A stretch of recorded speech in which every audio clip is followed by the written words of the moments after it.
Hayırlısıyla bugün çok önemli bir çalışmayı başlattık. So today we have started a very important work, and I will be addressing to you as the third speaker of this organization. The previous speakers were the experts in their fields, and we have listened to them. We have enjoyed their speech. First, we have listened to Dr. Adel Sabır, and from Turkey, we have listened to Mr. Fatih Kalender Hoca, and with their speeches, they have shed light upon our path, and inshallah, Allah will make these speeches auspicious for us. Today, I will be talking about the medicine and the vaccination, which constitute an important item in our agenda. We have organized our work in order to shed light to you in terms of clarifying our battle against this global trouble that we are facing. It's important to be conscious towards that trouble, and we have already understood our perspective to COVID-19 and the vaccination and the type of vaccinations that are developed under the light of the virus. Allah Almighty makes people live in peace mainly, and from time to time He bestows some fears and some concerns to the people as the exams. The pandemic, the earthquakes, the floods, the economic problems are global, and they are global troubles only.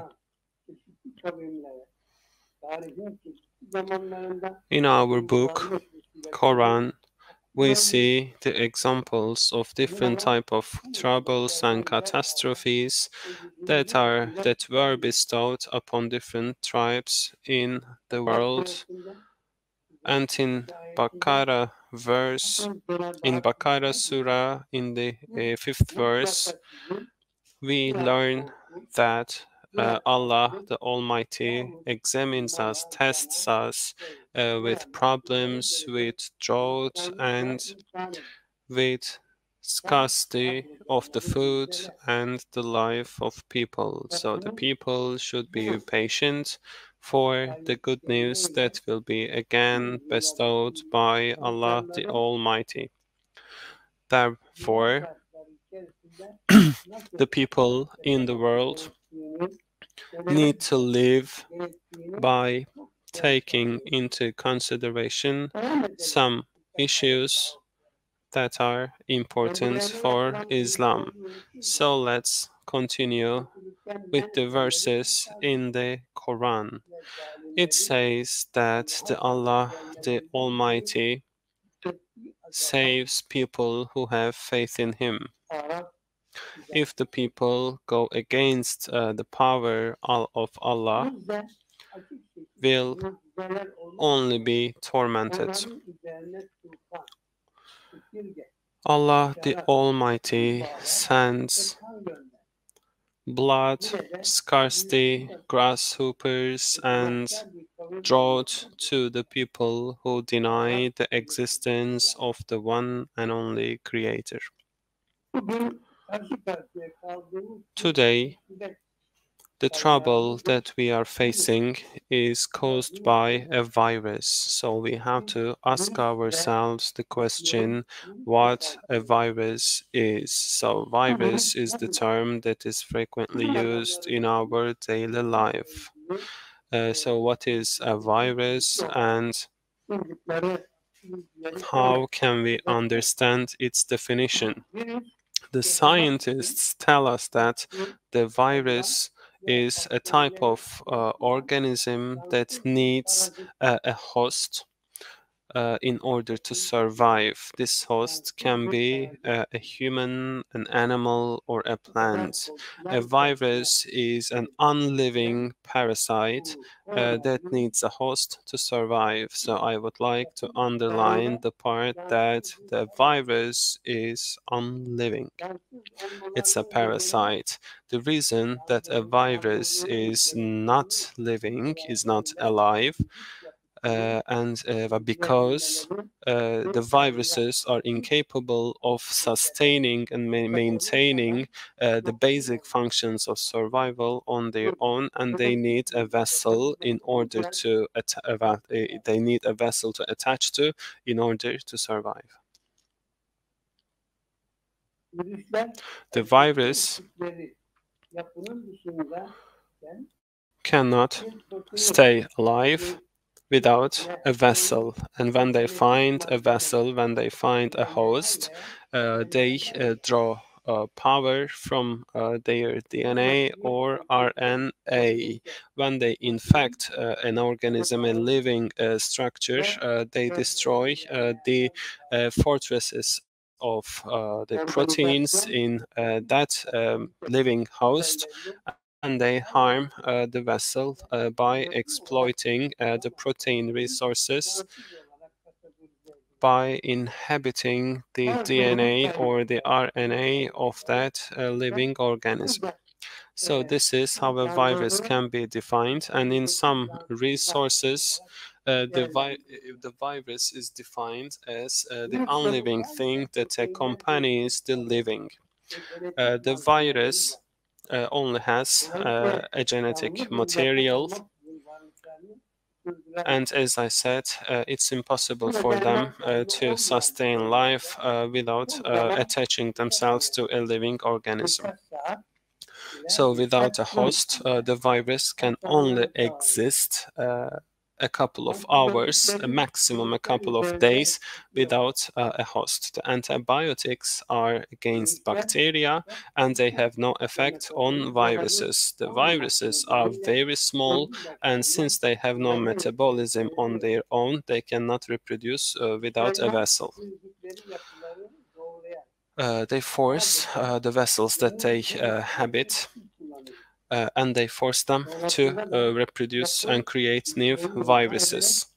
At the end, the virus, the reproduction of the virus destroys its host by breeding constantly.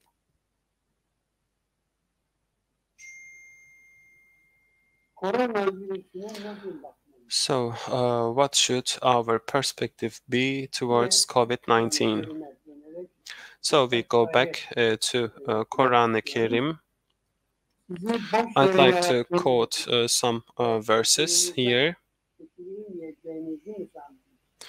Did you think that we have created you without a reason, and did you think that you would not answer to your deeds in the world?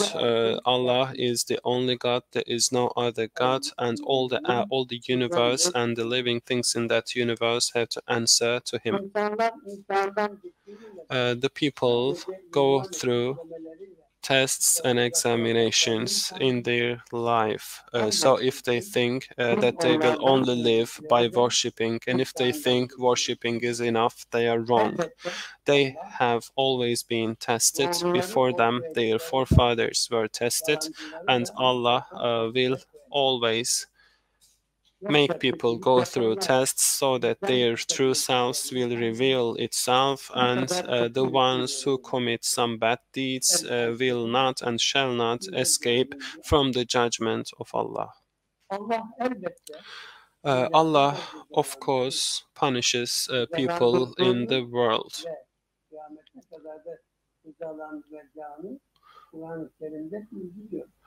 So it is told in Quran Karim that Allah have and does and will punish the people in this mundane world as well. until apocalypse. So the hurricanes, storms, floods, lightnings, earthquakes, wars, occupations, contagious diseases, pandemics, epidemics, etc. are the means of Allah testing people. And none of these catastrophes, these natural disasters, are coincidental. They have purpose, and these bitter incidents come to existence due to the sins and mutiny of people. Allah is not cruel, but He sends these catastrophes to the people in the world when they deserve it. The people who are mutinous against the acts of Allah will eventually face catastrophes and devastation. Even one leaf falls from a tree with a divine fate, as it is expressed in Quran Kerim. There are a lot of physical incidents in the world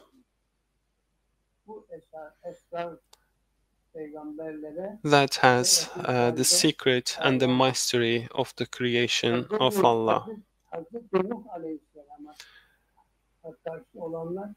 Hazreti Noah tells us that he did have a mutinous tribe once who told them, now that Allah Almighty punishes the ones who don't believe in Him, let Him punish us. And they have got what they deserved at the end of the big catastrophe that only Noah and his family made to survive. We have seen lots of other examples in which the tribes who deny the existence of one and only Creator meet their fate and come to an end.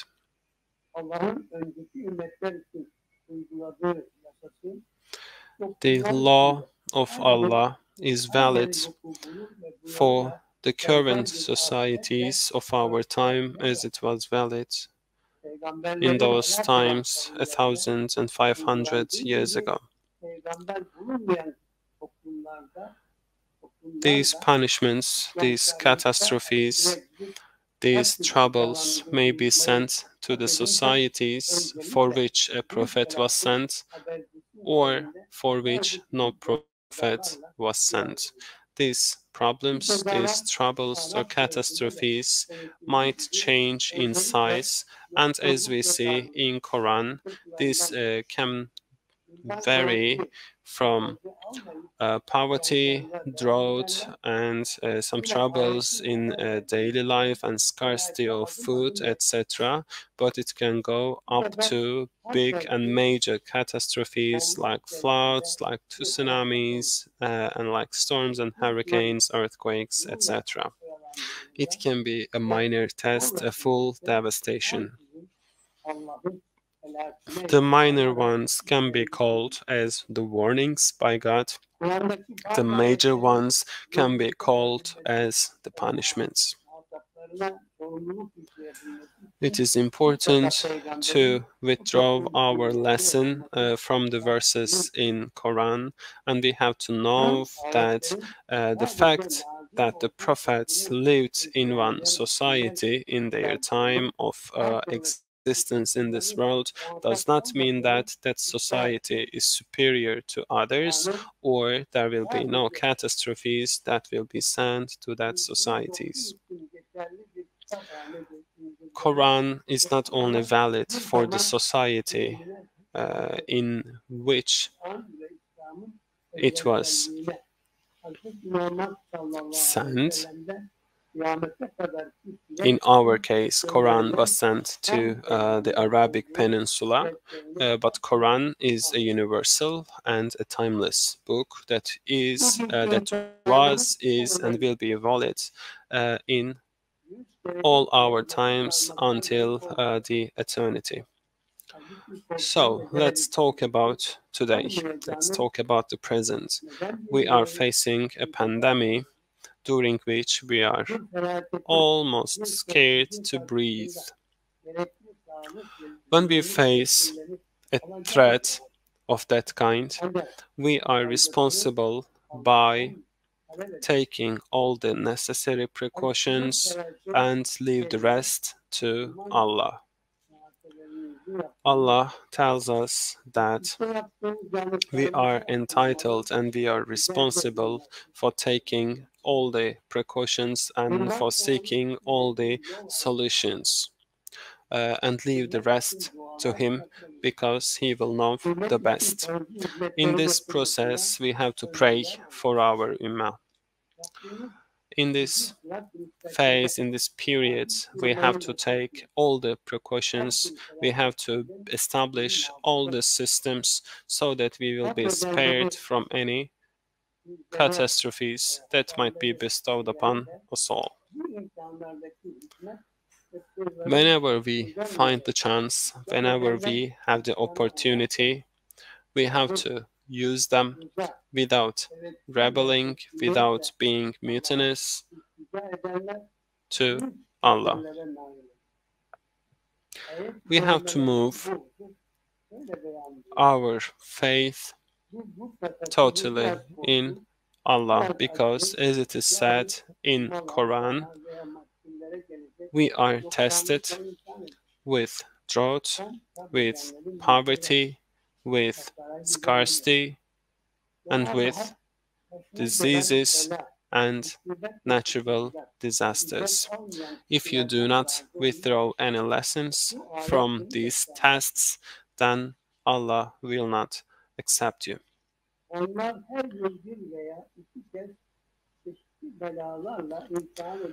Normally, a society is tested once or twice a year with some major or minor disasters.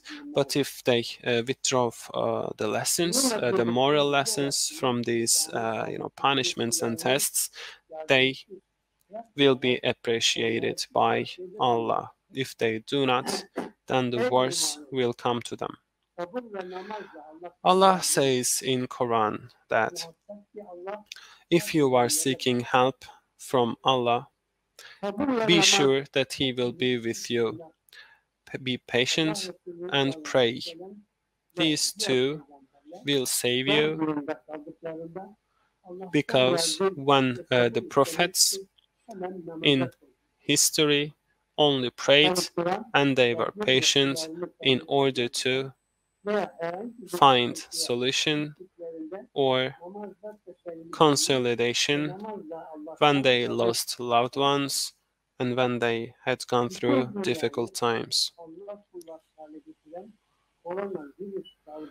So this pandemic of COVID-19 is only a catastrophe that is sent to the world by the Allah Almighty, and the people who ignore this fact may never be successful in terms of saving themselves. We see about the vaccination a lot of news. We see some people died of COVID-19 since they did not have vaccination, or some people had vaccination and they still died. So there is a life time for all of us. I am personally surprised to hear such news in the television or in the newspapers, because once we feel the time of our lives, we die. Even if we have or even if we don't have the vaccination. Death is the fate of each and every living thing in this world. Nothing is immortal except for Allah the Almighty, and only He will exist until the eternity. And it's up to Him to create new things and to take the lives of the living things. Nothing is superior to that. So the verses in Quran make this quite clear that the death will come to you not 1 second earlier or not 1 second later than what God planned for you, what Allah planned for you.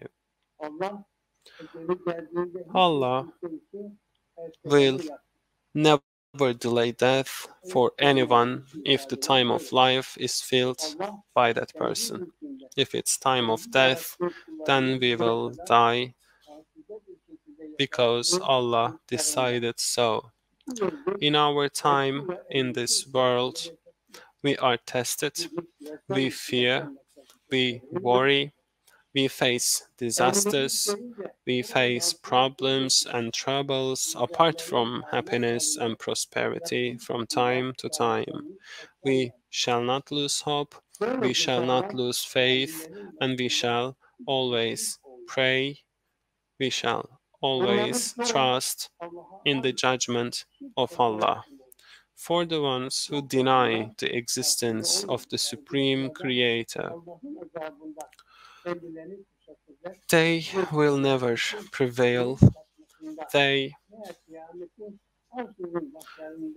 will never have prosperity in the eternal world.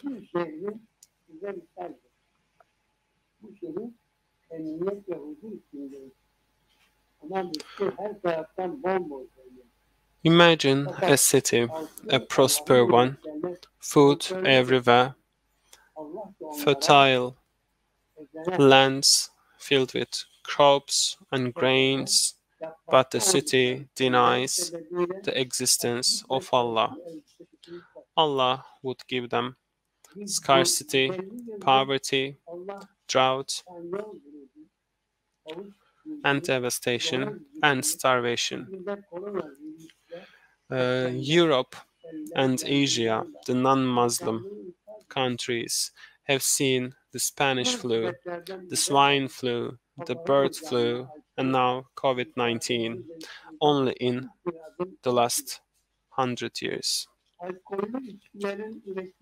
The ones who produce and who sell alcoholic drinks, the ones who apply interest rates and make profits out of it, the ones who produce and sell cigarettes, the ones who encourage and maintain all the pervert relationships, the ones who encourage and promote adultery, the ones who produce and sell genetically mutated products,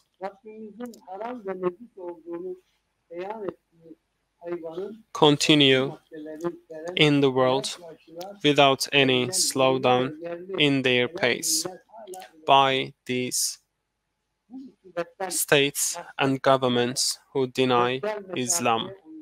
Therefore, protecting ourselves with masks, complying with the rules of social distance, complying with the rules of hygiene, applying vaccines, getting vaccinated are not the way to be rid of this catastrophe.